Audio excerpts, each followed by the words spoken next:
जय हिंद मेरे प्यारे साथियों। बेहतरीन सवाल है। एक बार वीडियो को पॉज करो, कोशिश करो, आ जाए तो आंसर कमेंट करो। सवाल देखिए, सुनिए, समझिए क्या सवाल है। कह रहा है एक वस्तु पर एक दुकानदार एक ग्राहक को निम्न छूट प्रदान करता है। 10%, 20% की दो क्रमिक छूट और तदनुसार 10% सेवा कर। 20%, 10% क्रमिक छूट, 10% सेवा कर। पहले 10% छूट, फिर 20%, 10% की दो क्रमिक छूट। पहले मतलब टैक्स दे दिया, बाद में छूट दे दी।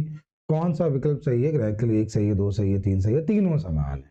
अच्छा ये बताओ, जैसे दुकान के बाहर लिखा है 20+20% ऑफ, आप लोग कैसे निकालते हो?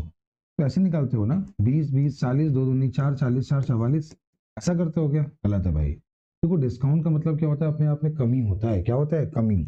और जब कमी की बात करेगा, जैसे माइनस का 20 और माइनस 20 लिखा नहीं होता है, तो डिस्काउंट का मतलब कमी होता है। तो 20, 20, 40, दो दूनी 4, 40 में से 4 घटाते हैं। देखो, ये तो प्लस का होगा, लेकिन ये माइनस का हो जाएगा। तो यहाँ पर क्या होगा? डिस्काउंट कितना होगा? 36% ऑफ। अब समझाना क्या चाह रहा हूँ, ध्यान देना। जैसे आपको लिखा है कि 10% डिस्काउंट, 20% डिस्काउंट, इसका जो इक्विवेलेंट डिस्काउंट आएगा 30 और 20 और 10, 30, दो एक कम दो, 28% आएगा। अगर 20 और 10 लिखा होगा तो भी तो 28 आएगा। समझिए ये बात। जैसे पहले 10-20 लिखा तो भी 28 है, 20-10 लिखा तो भी 28 है। 10% उसमें क्या करेगा? सेवा कर का मतलब टैक्स देता है। दो छूट, फिर सेवा कर। यहाँ दो छूट, क्रम चेंज किया, फिर सेवा कर। पहले सेवा कर, बाद में छूट। तीनों समान है, तीनों एक जैसे आएंगे।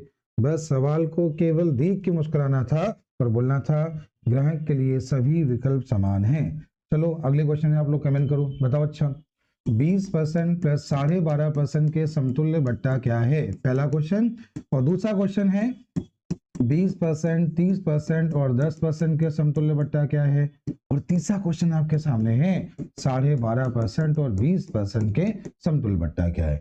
अगर मेरे विद्यार्थियों मेरी बात तुम्हें समझ में आ रही हो तो इन तीनों के आंसर, क्वेश्चन नंबर 1 का आंसर ये है, दूसरे का ये, तीसरे का ये है, एक साथ कमेंट करो।